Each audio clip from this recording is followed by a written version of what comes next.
Hey guys, I'm Drury. I'm an award-winning writer, a published cartoonist, and a Joseph Campbell enthusiast. Today we'll be talking about JLA Earth 2 by Grant Morrison and Frank Quitely. If you haven't read this book, I think it is one of their best collaborations. And if you want this book, you can go to the description below this video and there's an Amazon affiliate link. You can order the book there and Amazon will throw me a couple of extra bucks at no extra expense to you just for ordering the book. It's a great way to support this channel and the work we do. On with the video. One of my favorite comic book creation teams consists of writer Grant Morrison and artist Frank Quitely. Their collaborations include Flex Mentallo, We 3, New X-Men, All-Star Superman. And for my money, these are some of the finest comics in creation. My first exposure to this team was JLA Earth 2, a standalone graphic novel that was published during Morrison's series-defining run on the JLA. Besides being an excellent read, this comic is also a perfect example of our next step in the hero's journey, crossing the first threshold. In this story, the Justice League of America discovers a mirror universe of their own, and the reflection in this mirror is twisted. Good is bad, right is wrong, and the Justice League is the crime syndicate, a team of supervillains who are dedicated to corruption and harm.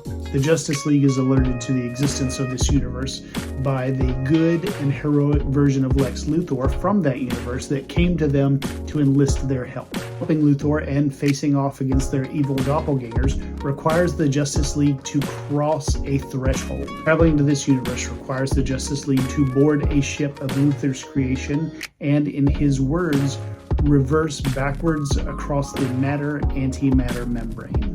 When beginning the hero's journey, a hero is often required to cross over a threshold into a world that is unknown and mysterious to them, and where the rules are very different than their own. If the previously described refusal of the call represents the hero saying no to his adventure, then the crossing of the first threshold represents the hero saying yes to his adventure. Crossing the first threshold is a step of faith into high adventure. Once the heroes cross the threshold, they encounter a world that is strange and alien compared to theirs.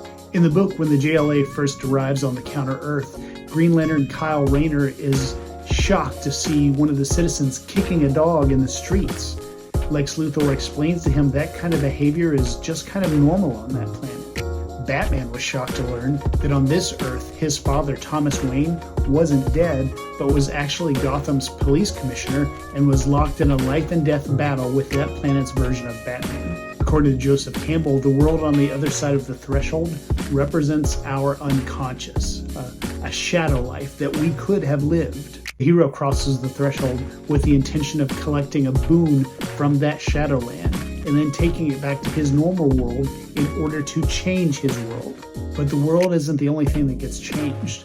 The hero himself or herself is changed in the process, and the changes they go through reflect the changes that their tribe and world will eventually go through. Or as Batman put it at the end of JLA Earth 2, I've noticed something about people who try to change the world. The world turns around and changes them right back.